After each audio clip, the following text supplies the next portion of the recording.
Bonsoir, monsieur le gouverneur. Bonsoir, monsieur le chef de la sécurité.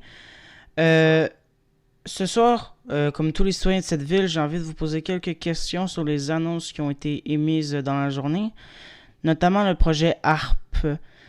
Je vous lis sous les yeux ce que le gouvernement a annoncé. Des études scientifiques et militaires sont la cause des essais qui sont évalués sur notre territoire en lien avec les conditions climatiques. Le projet ARP permet en toutes circonstances de modifier la météo.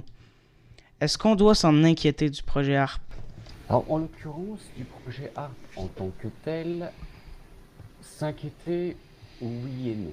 Ce sont des tests en fait de base qui sont faits sur l'ionosphère. Il faut alors s'attendre à éventuellement avoir des conditions climatiques, comment dirais-je, elles sont assez spécifiques vis-à-vis de la ville. Donc User ce joined sont your des channel. conditions de température et climatiques qui peuvent éventuellement causer des dégâts selon les conditions. Ça dépend. Maintenant, éventuellement, s'il y a des tempêtes de neige qui se trouvent être présentes en juin, cela peut poser problème. Mais c'est sûrement de là d'où ça viendrait. Donc, cela concerne éventuellement le projet A. Donc, ça s'appelle High Frequency Active Auroral Research Program, qui tout simplement désigne tout simplement la recherche américaine. Donc, parce que c'est une station éventuellement américaine qui est vouée à l'étude de l'ionosphère. Donc, tout simplement située entre 7 km et, il me semble que c'était 7 et 1000 km au-dessus du sol. À savoir User left your que channel. ces recherches sont des recherches scientifiques et militaires, les deux, exactement comme présenté, comme je l'ai éventuellement présenté dans l'annonce État. Cela ne concerne uniquement les conditions climatiques. Seulement, cela peut éventuellement faire de gros dégâts. Il faut savoir que le projet ARP a probablement déjà causé des tremblements de terre dans le passé. Est-ce qu'il y a de quoi pouvoir, donc pour répondre à votre question, est-ce qu'il y a de quoi pouvoir avoir peur? Je vous dirais que non, parce que toutes les mesures sont prises. En l'occurrence, dans notre User cas, joined your nous avons channel. parfois des blackouts qui font qu'il y a une panne d'électricité dans toute la ville de Los Santos, en l'état. Cela pose énormément de soucis, donc il y aura éventuellement un DEFCON de type 2. Donc il y a déjà le DEFCON 1 qui lui est le plus large et le plus gros des DEFCON que l'on puisse avoir à présent. Je vais y revenir par la suite. Et le DEFCON 2 sera surtout pour les changements et les conditions climatiques qu'il peut y avoir éventuellement en ville. Voilà. Parfait, ben merci pour votre réponse. Quand vous dites le blackout, on parle d'une durée totalement indéterminée. Alors le blackout peut durer, alors ça dépend. Ça dépend éventuellement de la centrale électrique, ça dépend éventuellement si on reçoit des nouvelles de celle-ci ou non, si également on arrive à avoir nos véhicules, parce que il faut savoir faire la différence. Alors là, je ne peux pas encore introduire un autre sujet, mais tout simplement les impulsions électromagnétiques. Ce sont tout simplement, donc plus communément appelées IEM, sont des bombes généralement lâchées dans l'atmosphère qui dérèglent totalement chaque User objet joined your channel. électrique et électronique. C'est-à-dire que logiquement et par logique, les véhicules ne devraient pas être touchés. Seulement, euh, il se fait que durant les précédents blackouts qu'il y a eu lieu, nous nous sommes retrouvés dans le noir et il se fait que éventuellement j'ai pu constater que les véhicules terrestres n'avaient tout simplement pas les phares allumés, mais aucun. C'est la raison pour laquelle il y aura une règle vis-à-vis de ça dans le DEFCON 2, que je ne vais pas dire pour le moment par des soucis de précision, User joined your channel. qui pourront être éventuellement mises en place. D'accord, je vais poser une dernière question et non la Je t'en moindre. prie. Sur les coûts du projet ARP, combien d'argent vont aller dans ce projet? L'argent du contribuable, l'argent des impôts, l'argent que chaque citoyen mettons ensemble à nos efforts, combien de cet argent-là va aller dans le projet ARP? Alors, il faut savoir une chose très spécifique. Le projet ARP n'est pas dans notre État. Et c'est là où, éventuellement, c'est là où ça pose problème. Beaucoup de gens pensent à des conspirations tout simplement quand ils entendent le projet ARC, User left your channel. User parce joined qu'avant your c'était tout channel. simplement un projet secret. Un projet secret qui a été dévoilé au grand jour il y a quelques temps. Il n'en va éventuellement pas des impôts et non de l'argent du gouvernement de User notre left autre, your étant donné channel. que celui-ci, cette base en l'occurrence, se situe en Alaska, dans un endroit assez reclus, où il y a vraiment, c'est une toute petite partie, hein, ce n'est pas une grande base, je fais à peine la superficie de la ville, quoi. Et encore, je suis vraiment, je vais vraiment peut-être un petit peu trop loin, quoi. Donc ce n'est vraiment qu'une très très très petite base qui, au sens de la largeur, n'est pas énorme, User mais disconnected from il your faut channel. éventuellement voir plus en profondeur, parce que la base se situe à plusieurs kilomètres de profondeur, en fait, dans sa totalité. Je vois. Ben, écoutez, merci de nous User avoir joined your accordé channel. cette interview exclusive au sujet du projet ARP. Si jamais on a des questions, on va venir vous les poser.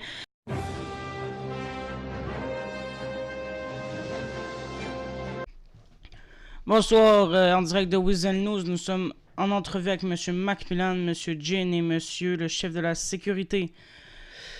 En interview exclusive, nous allons poser plusieurs questions concernant le DEFCON. On va y aller tout de suite avec la première question. Monsieur le gouverneur, monsieur le juge, est-ce que pour vous, vous ne trouvez pas ça menaçant pour les citoyens de voir des hélicoptères de l'armée qui parcourent la ville? Alors, pour vous répondre très clairement, j'ai éventuellement moi-même décidé tout simplement d'instaurer l'armée en ville, et ce n'est pas pour rien. On a pu éventuellement voir qu'auparavant il y avait le FBI, la CIA, et ça ne fonctionnait absolument pas parce qu'ils interféraient tout simplement dans le travail de la LSPD et du LSSD.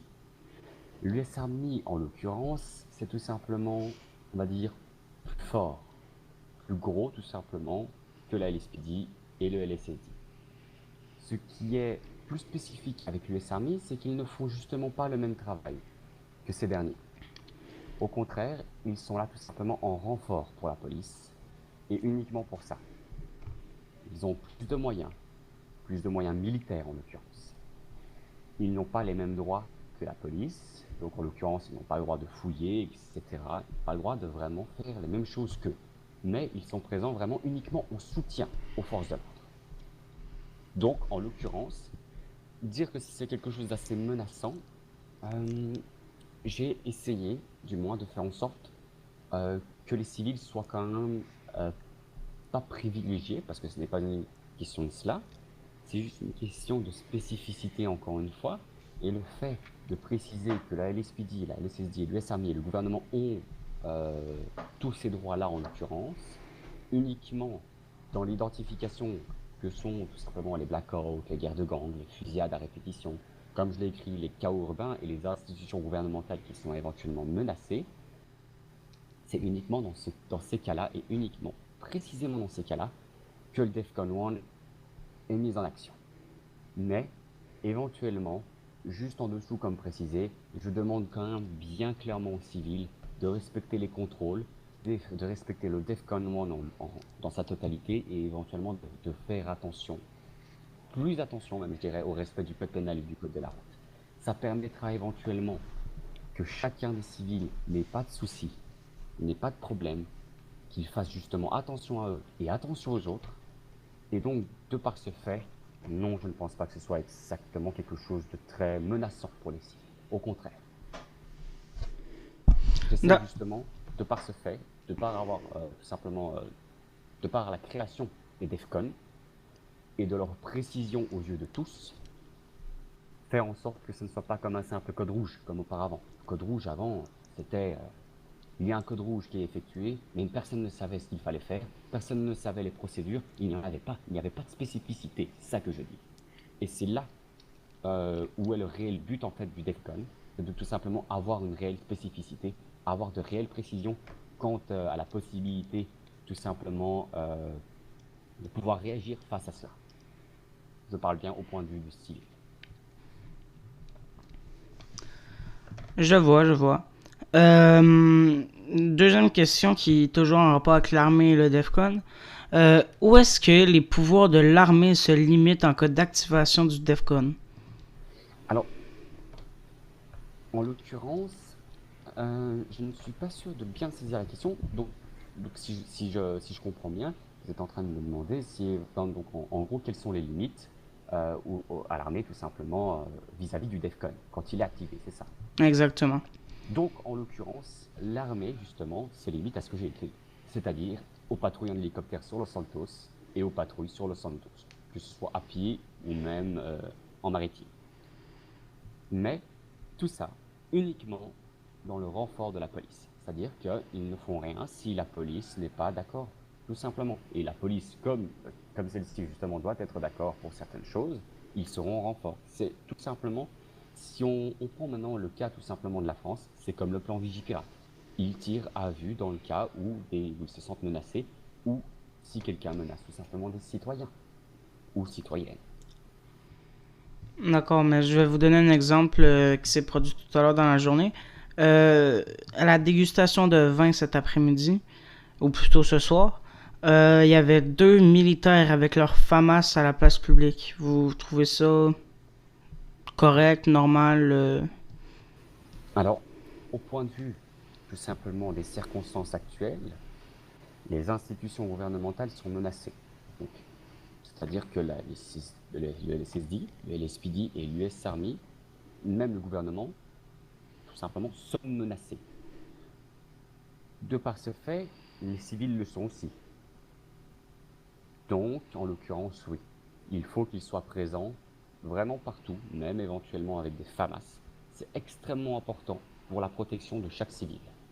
Parce qu'il y a eu des cas de kidnapping, des cas de tentative de meurtre, et là tout à l'heure, j'ai éventuellement assisté à une fusillade.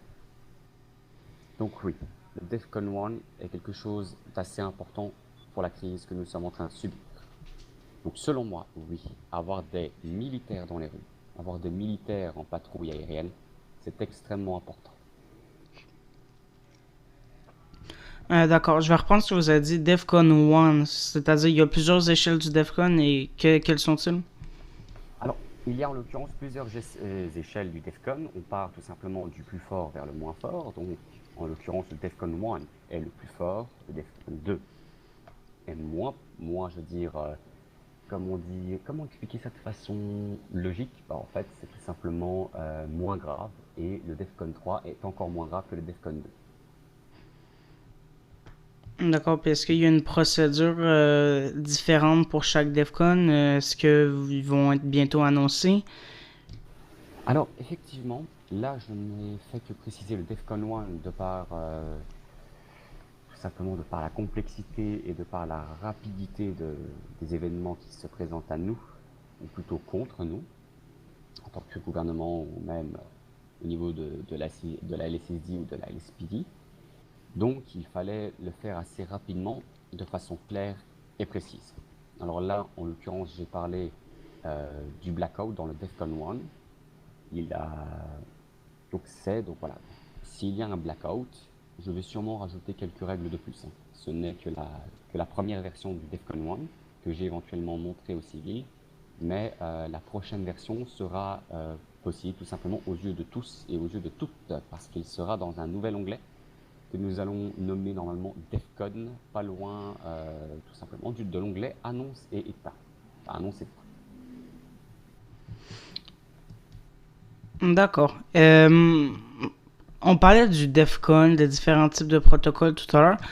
Pour la sécurité publique, civile, pour vous, est-ce que c'est primordial d'avoir un plan d'intervention, une procédure, un protocole en cas de code rouge ou maintenant, comme on l'appelle, DEFCON? Oui, alors éventuellement, c'est extrêmement important, mais c'est également important, comme vous venez de le souligner, d'avoir un protocole, tout simplement des procédures. Nous sommes en train de travailler, moi, le procureur et actuellement le juge, pour tout simplement veiller à ce qu'il y ait des protocoles qui soient dignes de ce nom. Parfait. Ben, je vous remercie, messieurs, pour cette interview exclusive accordée à Weasel News. Prochainement, on espère pouvoir vous poser d'autres questions à propos de d'autres sujets. C'était Weasel News en direct. Passez une belle fin de journée, messieurs.